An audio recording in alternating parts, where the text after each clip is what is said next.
All right. Hi, everybody. Welcome to a special edition of our webinar series brought to you by Agility PR Solutions. We've got a timely and important discussion ahead today, and we're happy to have you all here. This one's called Reimagining Together, How Agencies Can Act in Solidarity. I'm Richard Carafell, editor of Bulldog Reporter, one of the web's leading sources of PR and marketing communications, news, and insights. Bulldog Reporter is proud to be an Agility PR Solutions company. Agility provides a world-class suite of PR services, including media database, media monitoring, newswire services, and measurement tools. You can find out about all their offerings and how they can put together a package that's just right for you at agilitypr.com. And you can visit agilitypr.com/Bulldog Reporter to check out our homepage with all of our original PR articles and thought leadership pieces. And while you're there, you can sign up to receive our Bulldog daily or weekly e-newsletters for free. All right, we're going to meet our panel here in just a minute. I'll tell you that they are the founders of a pair of industry initiatives sounding the call for racial parity in communications, and particularly for African Americans. As always, our panelists will be responding to your questions today, and we certainly encourage them, but today we will be working these questions into the main discussion. So if you have one at any point during the hour, just click on the Q&A icon along the bottom rail of your screen, type in your inquiry there. We'll also address some questions afterwards, depending on time, but we'll include as many as we can, so be sure to get yours into the queue. All right, so here's where we're at. The recent death of George Floyd captivated the world as headlines surrounding his death prompted protests and riots across the globe, while also sparking conversations around racial injustice and practices from the justice system to corporate America. Business leaders across many sectors are revisiting how they can not only address but remedy systemic social injustices that permeate their industries, and PR is one of them. So today we're sitting down to have the tough but much needed conversation around how agencies, those in PR, marketing, and advertising, can go beyond conversation and implement actionable steps to achieve equity within our profession. So we've joined forces with these two organizations, taking steps to make change happen right now. So let's meet the founders of these initiatives. First up is Agencies Act in Solidarity. It's co-founded by Katie Kern from Media Frenzy Global in Atlanta, Georgia. Thanks for joining us, Katie. How are you today? Great, how are you? I'm doing very well, thanks. Great to have you. As partner and COO of Media Frenzy Global, and an innate storyteller and strategic creative, Katie has 15 years of industry expertise, driving business growth and advocating a go there company culture. And next we have the co-founder with Katie of Act in Solidarity, Lee Days. She is the principal of Obviously Marketing in Charleston, South Carolina. Great to have you with us, Lee. How are you? Great. Thanks, Richard. Absolutely. Welcome. So connecting people in dots is what Lee does best in her sleep. Bringing folks together is what she does best, whether it's cultivating relationships with clients, friends, or partners, or hiring the best, brightest, and nicest people around. All right. And finally, we have with us Bennett D Bennetts. He is the principal and content lead with ad agency Aerialist in New York City and the co-founder of the 600 and Rising movement. Thanks for your time, Bennett. How are you doing today? I'm good. Hello from New York City. All right, great to have you all. Bennett is an award-winning copywriter and former journalist with experience working at global brand consultancies and ad agencies. He's written extensively about the marketing and media landscapes, created integrated campaigns across social, digital, and print, and has also covered and broke news of major client business wins, the evolving agency and media landscapes, as well as special topics in creativity and innovation. Okay, so we've got a terrific panel assembled. Before we delve a bit deeper into the conversation, let's add some insight into this issue and its real impact by hearing the personal stories of some of our panelists. Bennett, let's start with you. Tell us about your experience as a Black professional in advertising.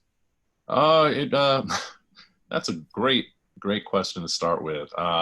So I'm proud to say I'm a product of quite a few diversity initiatives. One being the MATE program that the 4A's put together. It is the Multicultural Advertising Intern program. So I was groomed to enter the industry in a way that would hopefully help me advance my career. Little did I know that the industry was not prepared to properly foster and elevate talent to the point that they could become the next executives. And, I got to a point during my agency time. I spent about 4 years at BBDO New York as a copywriter, with no real room for advancement up the ranks. And eventually I left agency life and became a journalist and covered the industry, and found out how much of a macro level problem this was, but also an infrastructure problem that the industry has in addressing the concerns and needs of Black, Indigenous, and people of other talent of color. Okay, good, great. Thanks for that insight, and that's a very indicative story of why we're here today. So let's move on to Katie. And Katie, can you talk about your experience as a Black professional woman in the PR and marketing space? Absolutely. I think that just kind of taking things a little bit back further, I feel like this could probably be the story of a lot of Black professionals in general, but I've been fighting systemic racism probably all my life. It's gone back to, I can remember, my first experience, with systemic racism is when my mother actually moved my sisters and I to an all-white neighborhood. And we moved into this all-white neighborhood because the school systems are much better.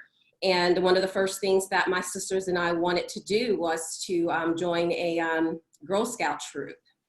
And we were really excited about it. And then we found out that the troop leader said that she did not think that, the troop would be a good fit for us because of who we were, and suggested that we go somewhere else to be a part of, that particular troop. And then my mom was very adamant about us being a part of, this very historic, organization where we lived, wrote to the CEO, the executive director of the Girl Scouts of America, and demanded that we be a part of this group. So, this type of systemic racism has, definitely played a part in shaping, who I am as a business professional because of those types of situations that we had to go through. And then when you're Black, there is a Black experience, and then there's also an experience as a Black professional. So you think about some of the things that we have to deal with, like code switching. You go into an environment and you start mimicking, the speech and also, the demeanor of, your white counterparts because you want to be accepted.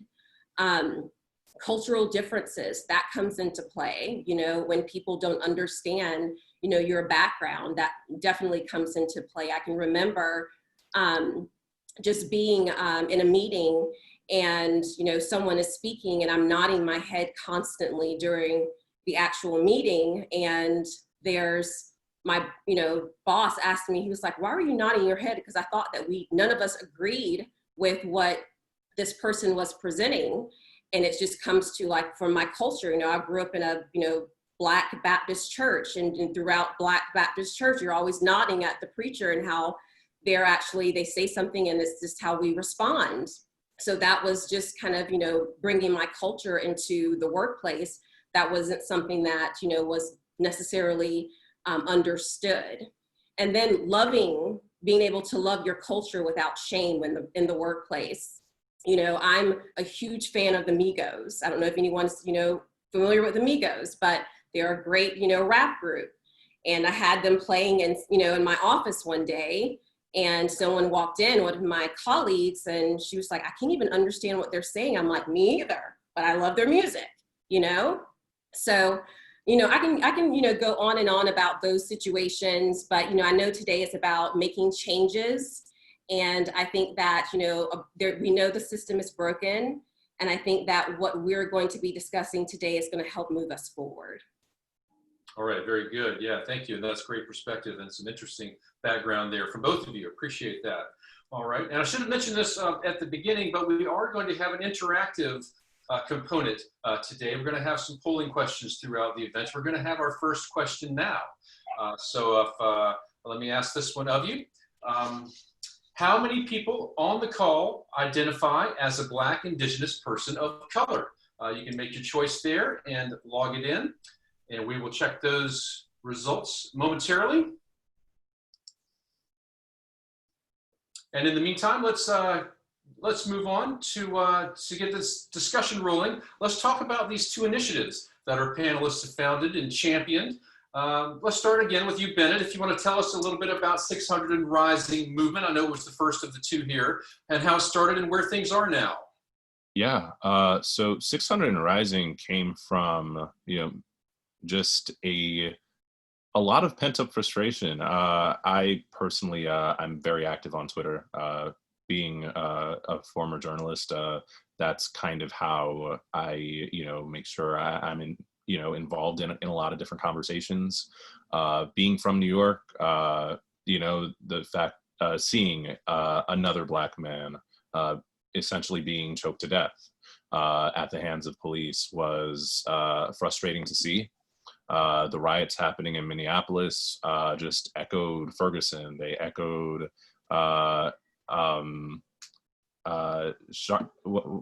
they echoed quite a few places around the country where young Black men and women were killed at the hands of police. And it was interesting to me to see a Target in Minneapolis get looted. And I'd spent a lot of my week calling the industry to task, whether it was holding companies, whether it was the trade publications. And at that moment, it was me calling out the trade publications because I used to write for one.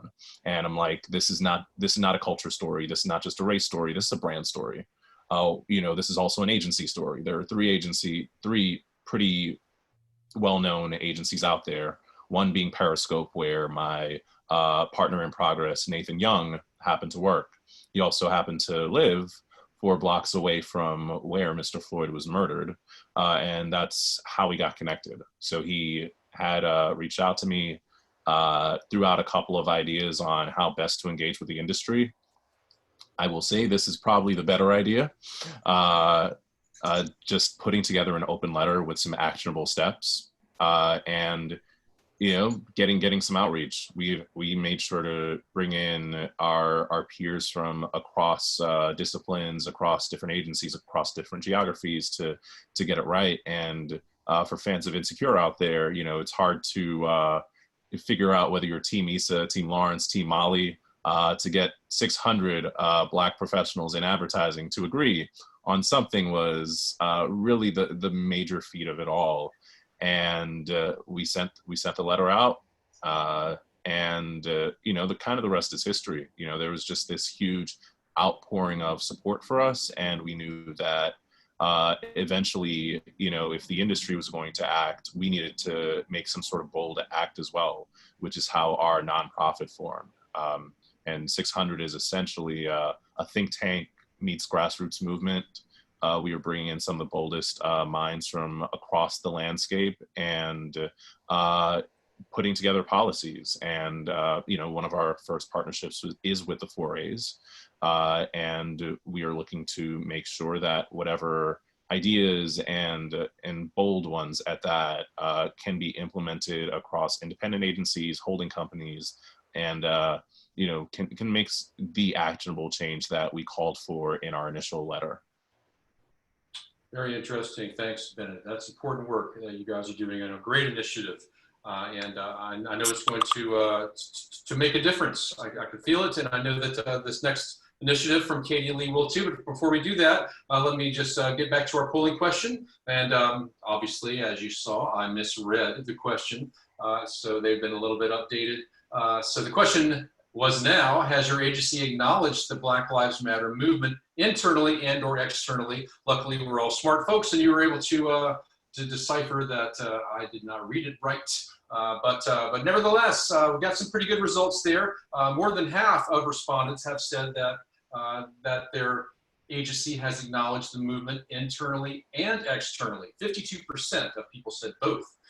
Meanwhile, only 19% said that their agency has acknowledged it internally only, and 29% said neither. So that's a discouraging number there. So, but anyway, that's why we're here. We're going to try to change those, change that mindset and change that perception.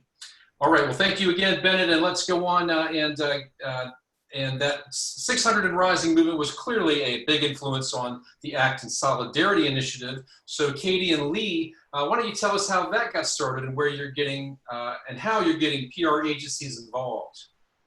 Sure. Yeah, I'm happy to kick that off.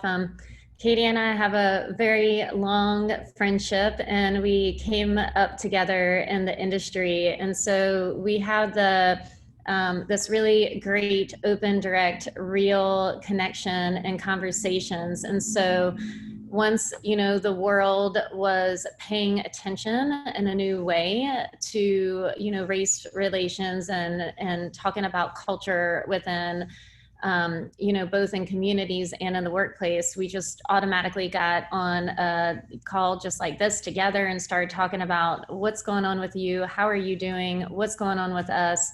Katie's already made massive strides in diversity, equity, inclusion, both internally in her agency, and been a really strong voice and advocate for that. We as an agency have a lot of work to do, and we started getting together about thinking about what a good partnership it is between the two of us. You have a white leader of an agency, a black leader of an agency. Katie is based in Atlanta, which we all know is a larger market and much more multicultural.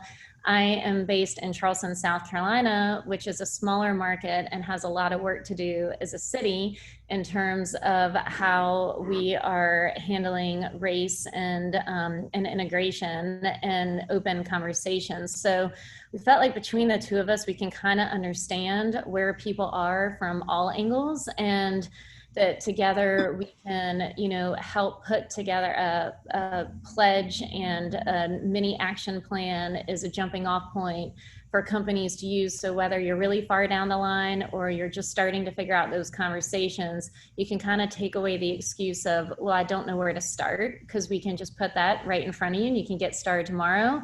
And also feel like there's probably a lot of people, maybe even on this call today, who are agency leaders who really, really, really want to make a change, and they just need that push or that starting point. And there's probably a lot of people inside an agency that don't know how to get their agency executives to change, and we're hoping that this is a way that they can put pressure on them. Let's see. Okay. And Katie, can you add to that? Sure. I think that, with Lee and I coming together, we have this strong friendship that has lasted for 15 years. We've been able to reach out to one another. And I think that this is what other agencies are going to have to do in this moment as well. It's going to take all of us really wrapping our arms around one another and really stating the facts that there is a problem, the system is broken, and we all are in this together. This is not a moment for shaming. I know that we are in a time where there is a cancel culture when people aren't doing things correctly, or soon enough, or acting soon enough, or jumping on a bandwagon. I think that this is an opportunity for us to come together like we are right now, saying that these are the issues that we've had. We know that these issues are just not something that stemmed from the George Floyd's murder that we all publicly saw on that video. This has spanned for years and years and years. And now is the time to say, enough is enough. And we need to make things better for Black professionals. And once we acknowledge that, and we all come together on what that plan can look like, we have small agencies all the way up to large agencies. Everyone is not, it's not a one size fits all plan, but there is a starting point for all of us. And I think that that acknowledgement is the first step. Mm-hmm. Very good. Great. And the way that you two have worked together to get this initiative off the ground, Very commendable.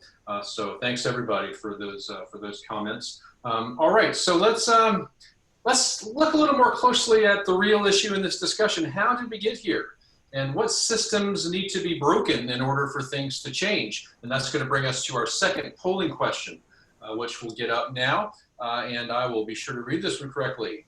Question number 2 is, do you believe that if you speak out about systemic racism in the workplace, knowing your agency has a lack of people of color within your agency who will be scrutinized or your actions misinterpreted? So everyone can chime in there.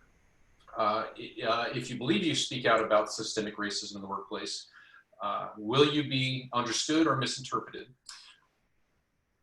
And we'll wait for those results in a minute. But let's get back to what we were talking about. How did we get here?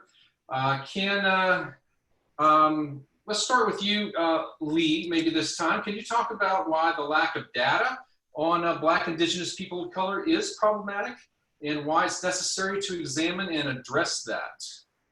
Absolutely. I'll kick that off, but then I'm going to defer to Bennett, who I think has really done such a good job of calling this out. And, you know, with 600 Rising and Katie and I, as you mentioned earlier, we took a lot of, we learned a lot from what they put into the world and have incorporated that as well. And I'll start with, this has been a journey even for our own agency. We're only 15 people, and you know, we have been pushing and pushing and pushing internally on figuring out how we can be the best version of ourselves. We can't be the best version of ourselves without having representation of all voices, and especially because in the industry we have a responsibility, since we are controlling a lot of the tone, messaging, voice, creative, and what people see in the world, and making sure everyone can see themselves. So though I felt like we were trying really hard, and in my head, not getting fully, you know, we were not achieving in the way that I wanted to in creating the most diverse and cultural workplace.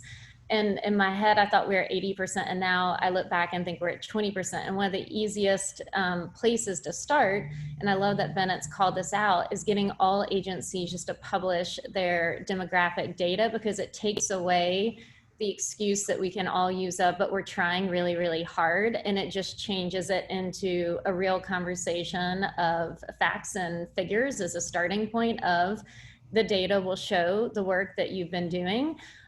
Important for smaller agencies like ours, but extremely important for the larger agencies, especially the ones that are controlling the commercials that you're seeing on your national TV programs and the ads that you're seeing and the larger publications and the larger brands. And so whereas Katie and I have been focusing a lot more on the smaller businesses, Bennett has been focusing a lot more on the larger agencies, and it's so important. So on that, I will kick it off to Bennett to further that point. I appreciate that assist, Lee. Really do. Not a sports term. It is a sports term. I'm a big baseball and basketball guy. So yeah, data was, I think, the first of 12 points we made in our open letter for 600. There's a long history of just the advertising industry and probably all of integrated marketing communications in general not having their act right, so to speak. And part of it, and a huge integral part of it, is just being open about diversity data. There was a 2006 effort by the New York City Human Rights Commission that essentially forced ad agencies in that area to publish diversity numbers. So that is about 14 years ago. And from that info, we learned that about 2% of executives were Black. The numbers just generally overall, when you think of that, and also the Bureau of Labor Statistics info show that the numbers of people of color throughout this industry, when compared to the general population of Americans is disparate. It is very disappointing. So our first campaign, so to speak, was called Commit to Change. And we got over 30 agencies, a lot of independent agencies, but as we've seen, larger holding companies like Havas and Publicis and IPG have also started disclosing info. We were asking any agency partner within that 30-day span from when it launched to disclose their info based off of race, gender, and seniority level, and across disciplines. And it's been a great exercise in vulnerability. I think when we came out of the gate, people thought that we'd probably be this arbiter of industry cancel culture. And that's far from what we are. I think vulnerability is, I'm a big fan of it. I watch a lot of Brene Brown. I think being able to see the problem for what it is objectively and not just subjectively see the news and believe that it doesn't impact you is a terrible way to look at it. So, you know, in rap language, men lie, women lie, numbers don't. And the numbers from a lot of these agencies have, you know, not necessarily been surprising. We know that the industry sucks in terms of bringing in talent, in retaining talent, which is the much bigger issue at play here. And, you know, this is the first opportunity of hopefully on an annual basis for agencies to keep at it, to keep sharing their info and saying, hey, you know what, like, how can we use what we have, use where we are in the geography in the US geography to, you know, figure out a game plan for ourselves. We've given the holding companies about 90 days to answer, and a lot of the independent agencies as well, because it's going to take time. This is clearly a raw moment emotionally, but also in terms of acting on things. You know, we understand that we are all living through a pandemic. That is very important. But also, I personally call it point zero for the industry to look at itself and to say, all right, how do we not just level up, but like really truly level set the playing field for all of us. That's very well articulated. Thanks, Ben. And I think point zero is a very accurate way to look at this moment in time, and it is time to bring that understanding and responsibility level up. So that's going to be the initiative as it moves forward. All right, so let's take a look at the polling results. And I had asked, do you believe if you speak out about systemic racism in the workplace, knowing your agency has a lack of Black, Indigenous, people of color within your agency, will you be scrutinized or your actions misinterpreted? And we had a large number of people say no, they don't feel like their actions would be scrutinized. 54%, over half of respondees, did not think that they would be scrutinized for those comments. Meanwhile, 19% said yes, they felt they would be, and that still seems like a high number. But 27% said somewhat, they'd be somewhat scrutinized for it. So that is where we're at right now, it seems, so that's another reason why we're all here today. We're trying to push that forward. Okay, so let's get back to the discussion, and let's move back to Katie. Can you talk about the agency's Act and Solidarity Pledge and why the areas the pledge focuses on are important? Absolutely. So when Lee and I got together, we thought it was important to focus on 5 key areas that we felt that people can immediately tap into and start correcting the wrongs within their agencies. And education was the first thing that we thought that people could immediately start getting themselves up to speed on what's happening, why is this happening, why is the system broken. We know that there's tons of material out there for people to read, for people to watch, even, you know, with communication with one another within the agencies that you work with, your Black employees, your Black team members are people that you can actually go to help educate yourselves on what's happening and how to improve. Human resources is a huge area that we wanted to focus on, just because we know that recruiting Black talent seems to be somewhat of a struggle for a lot of agencies, especially small agencies or in certain markets. You know, of course, I have the luxury of sitting here in Atlanta, Georgia, where we have some of the top HBCUs like Morehouse and Spelman in my back door. So we have no issue or problem with, you know, recruiting some of the top talent, of course, in the world. And also, just to an FYI, we go to Harvard too. We graduate from Harvard as well. So we do attend Ivy Leagues and come out with great experiences from those institutions as well. Marketing is one that we wanted to make sure that we wanted to address. And Lee, she spoke to that a little bit initially. When you have people of color who are not actually working on accounts where you're actually marketing to that demographic, it's just seems a little bit actually crazy when you don't actually have people who are on accounts and then you have a demographic that you're marketing to and you think you're going to get it right. When it comes to being able to speak to that demographic, know what some of their challenges or struggles, or even from an entertainment perspective, that messaging has to be correct. Code of conduct is one of them as well. Everyone within your agency has to be held accountable from top to bottom. That is a key component that we wanted to bring to the forefront. And then, of course, company core values. I think every agency needs to review their core values. Does it include diversity, inclusion, and equity in your core values? If it doesn't, it needs to. Yeah, that's a very good point. It does all start with the values. So that's very well said. Thanks for explaining that, Katie. And so let me ask you, Lee, why is it important for agencies that are looking to make a change to really evaluate that culture that they've created? Well, Katie and I have had some really great conversations around this recently, and I think it just all starts with you can't bring in a diverse group of people and then ask them to assimilate. So you have to figure out within your agency, are you allowing everyone to come in and be their true self and their unedited self?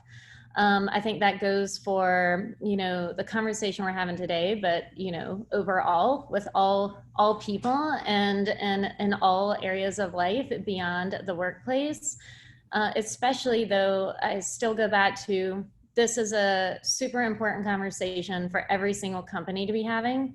It is triply important for marketing agencies to be having this, because we are both affecting how individuals feel within their workplace and their ability, as you know, Bennett and Katie spoke to advance in careers and to make sure that, you know, we're creating cultures where there are these opportunities, but we're also controlling this outward messaging that goes into the world.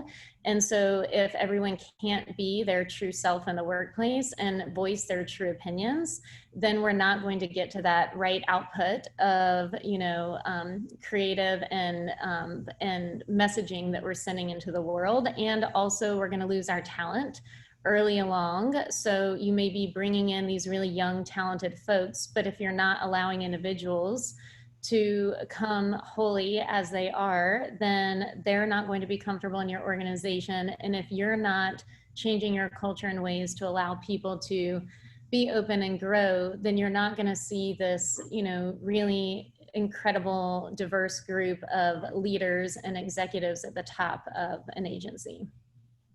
Right. Yes. Very, very important note there. Absolutely. Okay. And unless anyone has anything to add, we're going to move along to, we've got Nathan Young, who is the co-founder with Bennett of 600 and Rising, and he could not be here today. He's the group strategy director at Periscope, but he did want to share his insights on this topic. And so we have a video clip that we're going to run from Nathan. Hey everyone, I'm Nathan Young, president of 600 and Rising. I really wish that I could be here live with all of you, but I'm busy helping my agency Periscope heal from the unfortunate events that have occurred over the past few weeks. I think many of you have heard this story, but for those who haven't, here's the gist of what happened. For 4 weeks, Periscope's parent company Quad prevented the agency from using the words Black Lives Matter in any outgoing communications. What's worse, they released misleading diversity information in response to 600 and Rising's Commit to Change initiative.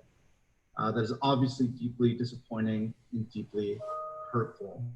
And as a result to that betrayal of trust, all of the agency's Black employees, myself included, walked off the job in protest in order to pressure Quad to affirm once and for all that Black Lives Matter and release accurate data. I'm pleased to say those efforts worked. As a leader in the agency, I led the charge to correct the wrong that I saw. But I want to be clear that I also bore some of the responsibility for those wrongs. I was aware of the policy barring Black Lives Matter from use essentially from day one. I knew that it was wrong, and I protested privately instead of publicly, shielding Quad from the scrutiny that it deserved. I took Quad at their word that they just needed a little bit more time to understand the issue. I made a judgment call that the substantial D&I reform that I was pushing for and that was attached to the initial statement from which Black Lives Matter was struck, that those reforms were more important and impactful than those 3 simple words. I want to level with you guys. That judgment call was wrong. Now more than ever, leading with integrity is critical to delivering the change that we want to see. Whether you're a senior leader in your agency or entry-level talent, it is important that when you see something, when you feel that something is wrong, that you take immediate action, no matter the cost. Bad behavior persists under the cover of shadows. When you bring it to light, you'd be shocked at how quickly it evaporates. Right now, this is a moment of great importance. The time for polity is over. We can't afford to conduct business as usual. We must take firm stands. We must make hard choices. We must push for progress like we have never pushed before. I'm asking all of you, whether you are a Black advertising professional or an ally who agrees with our cause, to take this moment and push with me. Thank you, and enjoy the show. All right, that was a very important message from Nathan, and it is wrong, and it is unfortunate that that a backlash like that would even be an option in the world today. But again, that's why we're all here. We're trying to enlighten people and bring some change around here. So with that, let's go on to our third and final polling question of the day, and let me bring that one up here. Has your company communicated any initiatives or plans to implement change for Black, Indigenous people of color? And that's where the rubber meets the road, obviously, so you can chime in there and we'll check back on those results in a minute. That's where we're at now. We're ready to turn this talk into action. So what can you do right now in your agency? Katie and Lee have put together a great plan that we're going to take a look at right now. What is the 30, 60, 90-day plan for agency leaders? And Katie, you can start that explanation. And I believe you're on mute, Katie. Sorry. There you go. So I wanted to make this clear. I know you said that Lee and I came up with this plan, but this plan was definitely a collaborative effort with 600 and Rising, because they have so much great content out there already and a plan of action that we did, of course, collaborate and morph some of their initiatives into this overall plan as well. So it definitely was a collaborative effort. So from a 30-day perspective, we thought that the first action item, because 30 days I feel like this is the most important and crucial moment for an agency, is to acknowledge the Black Lives Matter movement internally and externally. If you are not doing that as an agency, then the other, the 60-day and 90-day steps are not really going to matter for your agency. So making sure that you are acknowledging that there is a broken system, speaking out about it. I think that 600 and Rising did an excellent job of calling this action and to these agencies and letting us know that we have to make changes and to do better.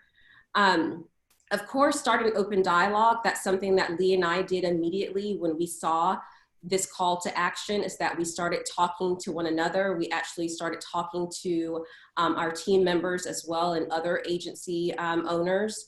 And one of the things that we did internally at Media Frenzy Global is that our white employees actually interviewed our Black employees. They came up with their own set of questions based on what they wanted to learn and understand about who we are and our experiences. And so I encourage others to do the same. Examine your core values. We mentioned this before. I think it's critical that you actually include diversity, inclusion, and equity into your overall core values. If that's not something that your company is literally screaming from the pulpit, it's not going to effectively work. All of these actions that you put, this plan that you put together is not going to effectively work if it's not a part of the agency's DNA. Report the data. I mean, it's simple as that. You know, what Bennett spoke to, 600 and Rising, the Commit to Change campaign that they're calling to all agencies. We want to see your data. We're going to hold you accountable. And it's not a shaming moment. It's just really, let's assess what you currently, the situation at hand, and let's decide how to move forward.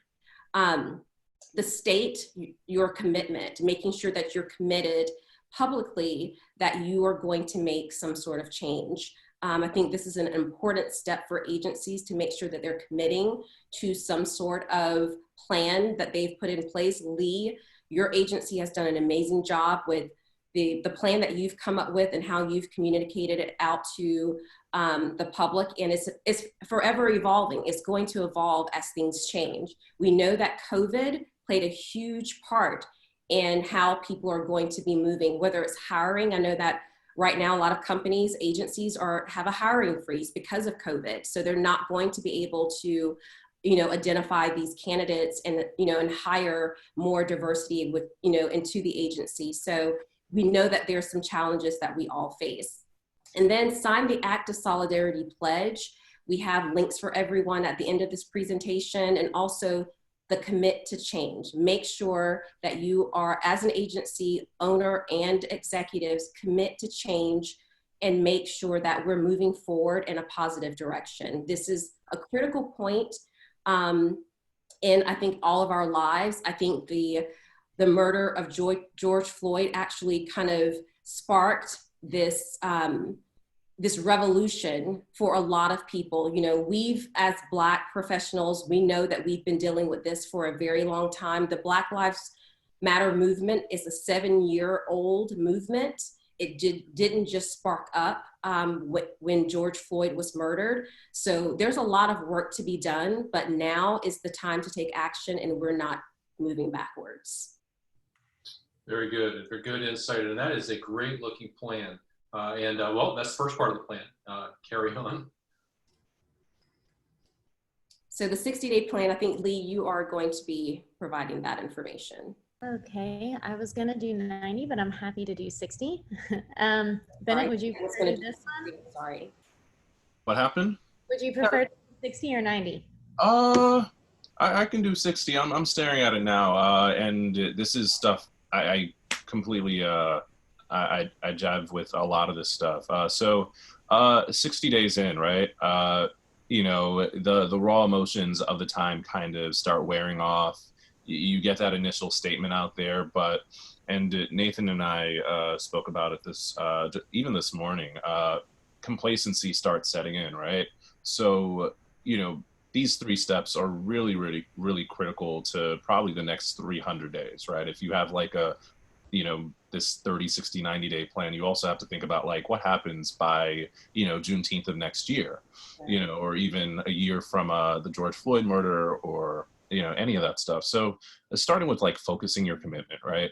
Once you figure out your weak points as agency brands, right? Because every agency has its own personality and brand. You know, you want to make sure that whatever your plan is, like, you know, elevates the culture. So narrowing in on these areas where you have the greatest gaps, so you don't get complacent with quick wins. You know, it isn't enough to attract, but like spread, cast your net wider. You know, so improve what it means to attract talent. You know, whether that's HBCUs, whether that's local colleges and universities, retaining the talent, right? I chat with a friend all the time about how the pipeline problem that a lot of executives talk about isn't necessarily, you know, the talent's there. The talent has been there. It's just once, and for a lot of young talent coming in, they move up to mid, maybe senior level ranks, and then like hit this wall.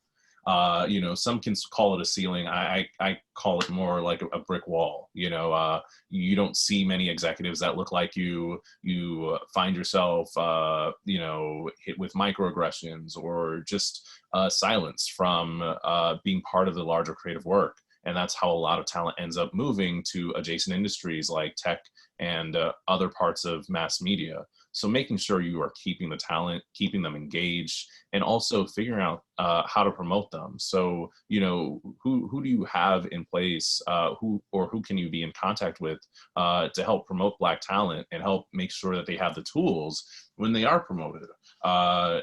You know, so executive coaching, but also bias training across the executive levels so that you know, your white and non-Black executives, you know, can be activated as allies and allow and encourage that room for their for Black talent. Reevaluate, right? So I know Katie made a really great point earlier about how human resources is important here. So creating those recruitment and hiring practices that promote diversity and uplift Black team members for professional growth. It seems really simple, but you know, you've seen bits and pieces of it throughout the news over the last few years, how some places have kind of stripped some sort of either gender neutral or race neutral terminology, been more colorblind, so to speak, in how they recruit, but also being very intentional. Like, you legally cannot exclude talent of color from the conversation, but you can think of better ways to include them. So again, you know, reaching out to the HBCUs. I know Atlanta specifically has this thing called the Multicultural Talent Pipeline. I got to speak at their conference. It's hosted by Publicis Media. Like, they bring in a ton of talent from the South and Midwest, and you know, that's a unique opportunity for the Atlanta area. I am sure there are opportunities like this across the country. So, you know, and this is one thing that in my role as vice president of partnerships, like, you know, my thing is like making sure that the constellations, that the stars in this network of beautiful talent incubators and initiatives can be visible for agencies who just do not know where to start in the hiring part. And then representation, you know, it's clear whitewashing is rampant in the agency world. So, you know, yes, you have your core agency functions, but who do you interact with on a vendor level? Who do you interact with in the press? Like, and who do you put in front of these people in the press? You know, it is as much internal agency functions as making sure you are allowing the stars on your staff, no matter, you know, what their racial, ethnic, or gender background is, to shine as much as the executives are, especially if they're doing the good work. You know, this is what breeds great agency culture. I like talking to people about how similar tending to this problem is to horticulture. You know, you don't just need water and soil, but you need sunlight, right? Sunlight is so important for plants to grow, and allowing that opportunity, that window for talent to kind of see themselves be great and allow others to see them be great. You know, that's super critical. So how do you make sure that as an industry, we make the world aware that this is a place where Black talent matters as much as our culture matters? because it's clear our culture matters in the work we put out and how we're portrayed in mass media. But making sure that we are represented through casting, through who's doing hair and makeup, through the vendors we're working with, making sure that we are in every part of the process. Black talent, Indigenous talent, all people of talent, all talent of color. Those are terrific insights. Thank you, Bennett. All right, so Lee, you want to tackle the 90 days? Absolutely, and I'll do this quickly so we have some time for questions. And I know in the Q&A it's been asked if we're going to send this presentation, these slides, and we definitely will be sharing this with everyone. So a lot of this we've kind of already touched on, but overhauling your company-wide behavior of conduct, just, you know, still go back to we can't represent all voices if we're only amplifying one. So making sure just to think about, you know, is everyone at the table, is everyone being heard? Or, you know, thinking about, and, you know, are there some introverts that maybe you need to call on to ask their opinion, or there's some people who haven't been asked their opinion before, and making sure to, you know, create that space. And also, if anyone is ever feels disrespected, to remove the client, not the team member, from the conversation in the situation. I think that's a really important one. That's one that Katie, you know, and I've discussed a lot. And, you know, really showing your team members that you're going to be putting them and making sure them first, and making sure they're always feel respected. And diversifying vendors, you know, and Bennett just touched on this, but, you know, a simple practice would just be putting in multiple bids for whenever you're bringing on contractors, partners, 1099s. It's an easy place to start, especially if you're on a hiring freeze right now. It's something that we're gonna start within our agency. We all get very used to working with the same talent. It might be someone that you're really comfortable with and have a really good relationship with, but you don't know the other opportunities and the other talent that's out there if you don't go seek out new individuals and companies to work with. And then having a diversity, equity, and inclusion consultant, I think is just so key in either helping you build the plan, be held accountable for the plan, and also working with your team and figuring out where your specific blind spots are. I know we're working with a consultant right now, and it's been invaluable. And if you're not quite at that place yet, even just doing, it's starting with a training program for your team, like Racial Equity Institute, or REI, is a national program that is a good starting point for anyone, especially who is in a place that they can hire individuals within your organization.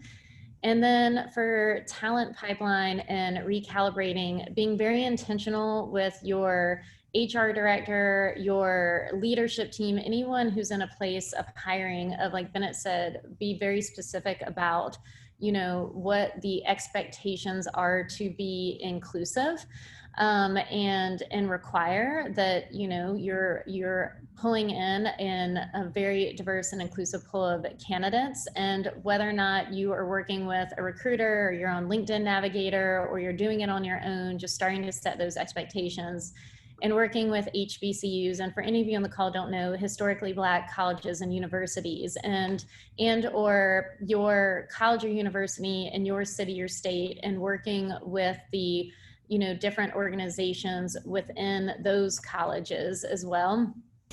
And then checking on your community. I know, you know, we talked a lot about just, I loved Katie's example of the interviewing your team members and really having those open discussions. And same can be done with partners, vendors, candidates that you are talking to about potentially hiring, just more open dialogue.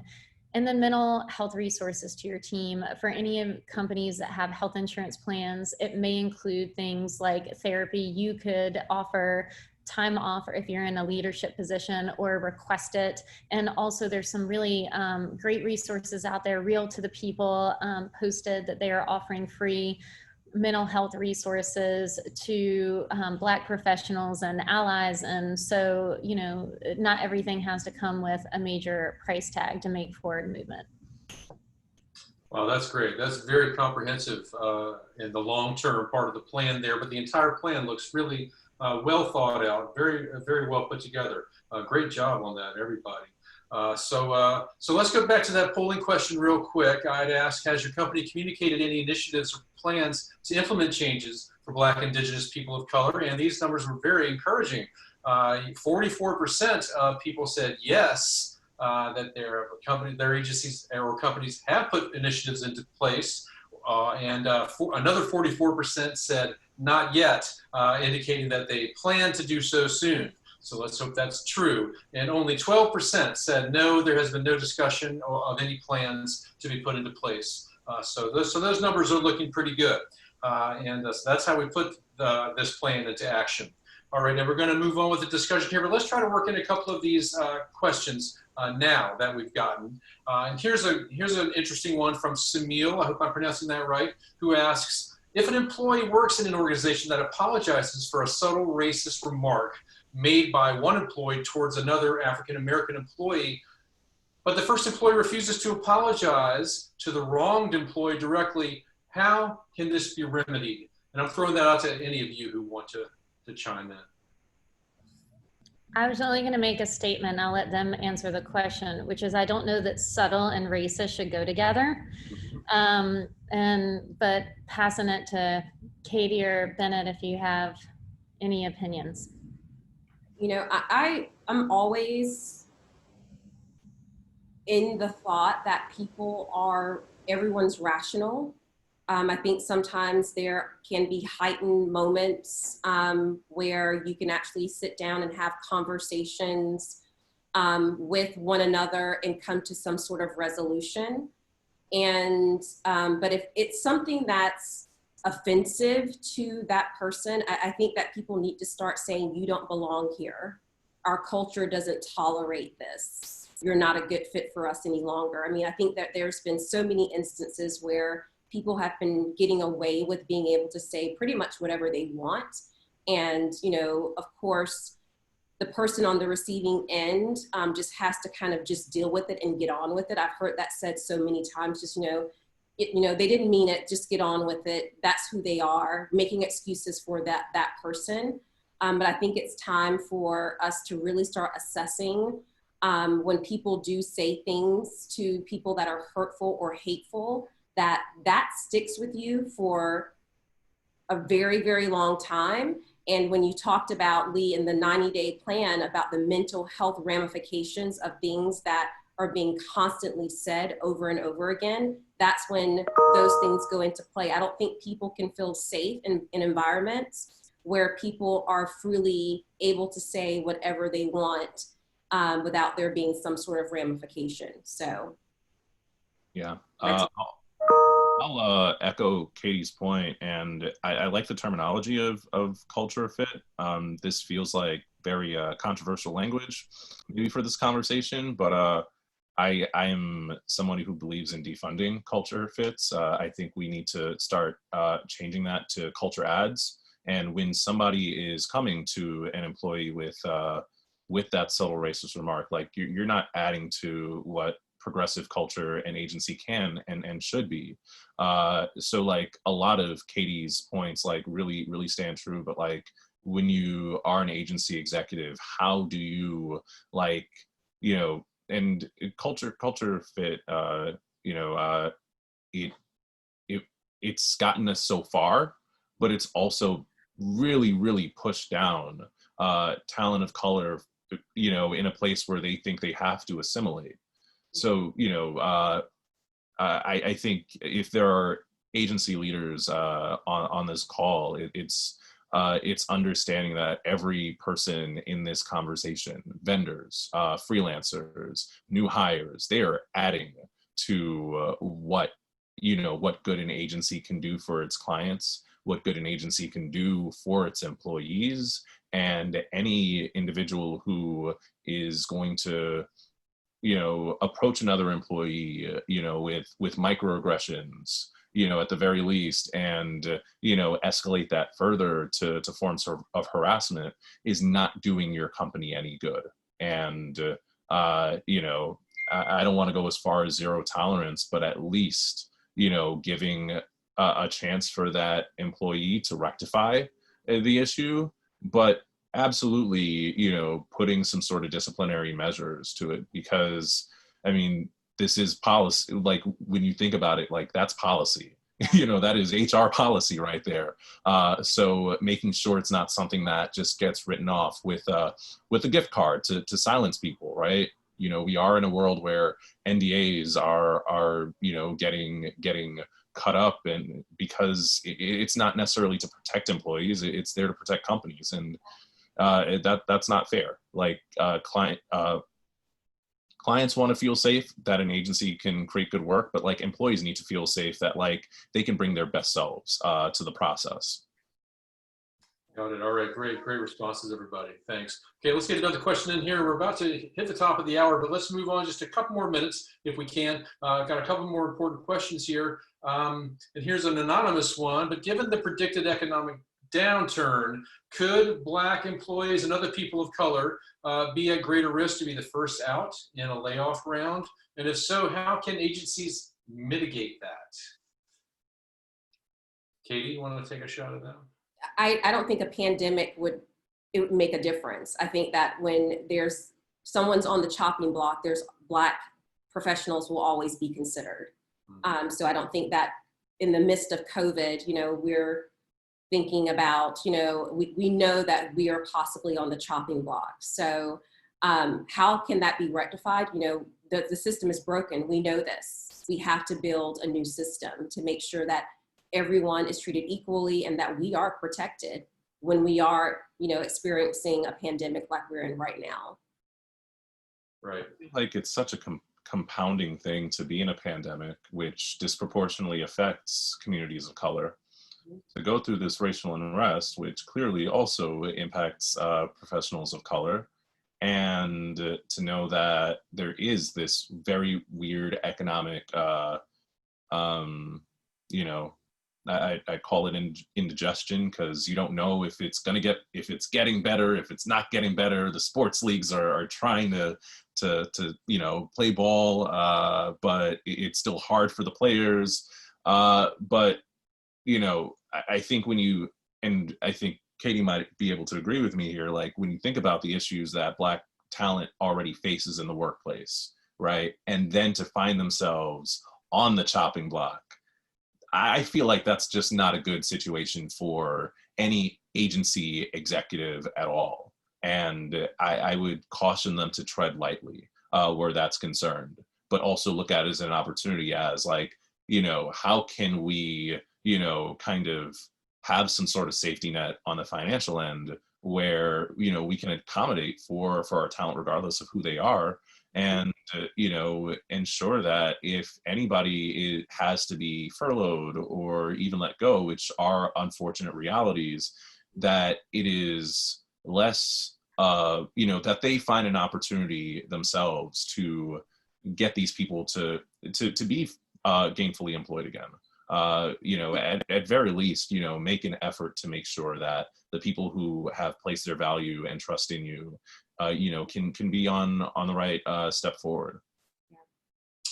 Okay, great. Yeah, thank you both for that. Let's get this one last question in before we move to our wrap up. And this one is also anonymous, but I guess it applies more to some of the big ad agencies and even some of the big comms agencies that are incorporated. But is the wider trend of hiring a chief diversity officer, is that simply window dressing to some degree? Surely this 30, 60, 90-day challenge has to be driven, monitored, and held accountable by shareholders, boards, and CEOs. What do you think about taking this issue to that level? It sucks that the chief diversity officers right now have probably faced the lion's share of burden for fixing a problem they didn't start, but they've clearly been hired to fix.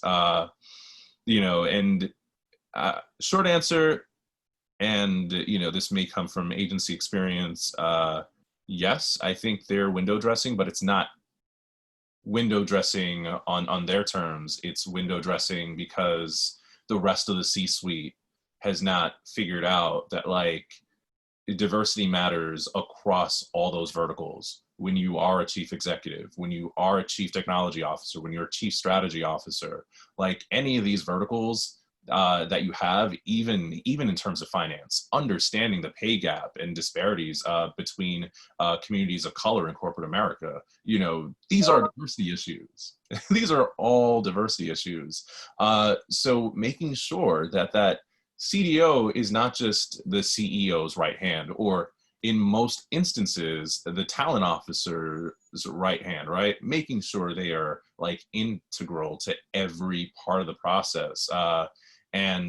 You know, yes, having them as a quarterback for these issues, but like quarterbacks don't play alone. They need running backs, they need wide receivers. Like, how best can you activate, you know, and to be fair, like that one person who's probably the person of color on that C-suite is probably the CDO. So how can you activate yourselves as white allies? I don't like the word ally. I like using the word accomplice, because in order for change to be made, there needs to be some good trouble. And these are your troublemakers, you know, your right-hand troublemakers. You know, the way that Lee is a hell of a troublemaker for Katie, like props to both of you. It is an honor to be on this panel with you two, and the change that you're making. And even you, Richard, for, you know, moderating this conversation. I just think that, you know, it's only window dressing if you let it be. But you are paying this person the big bucks. You know, you need to be invested in them, and not just like, you know, row the damn boat alone. Like they need your assistance. They need you to be all in on this for any sort of change to happen. Wow, that's very well said, and perfectly said. And that is that's a cultural issue that companies really need to address, along with some of these other issues that have been brought up in these questions and in this discussion all along. So and thank you, Bennett, for your participation in this initiative as well. I'm sure we'll all say. And so let's find out more about how you get involved here. How can agencies learn more about 600 and Rising and Agencies Act in Solidarity? Agencies Act in Solidarity. How can they sign up and show their support? And you see the information here on the screen. You can find out more about these initiatives right there. So make sure you hop over there and take a look and find out how you can help your agency get on the right track here and bring this movement into fruition. And let's get this problem solved, because now is the time to do that. All right, well, if that was a terrific discussion, I want to thank everybody. Our panelists have truly laid out a great and actionable plan that we hope will become the industry standard for staffing and hiring, and how these things are handled as we move forward. So we encourage everyone out there to champion these issues and initiatives, and let's bring these long overdue changes to fruition and communications once and for all. So thank you to Bennett, Lee, and Katie for joining us today. It was terrific having you all. Thanks. Thank you, Richard. All right, wonderful. And just a reminder here that you will be receiving a recording of this event to share or re-listen within the next 48 hours. And this webinar series is brought to you by Agility PR Solutions. You can check out their services at agilitypr.com. Just plugging, looking up the road here, we have another great presentation coming up later this month on the 22nd, actually, just a couple weeks away, where we're going to welcome Emmy award-winning television producer and best-selling author Paula Rizzo, who will advise us on how to produce your own compelling videos and handle any on-camera interview. That should be an interesting discussion. Watch your emails and social media for registration info for that event. And remember, it's coming up in just 2 weeks. We're pushing our webinar schedule forward here. And so we look forward to getting together again then soon, or getting together again then. And thanks again to Bennett, Lee, and Katie. And thanks to everyone for watching. Have a great day. Thanks. Thanks, all.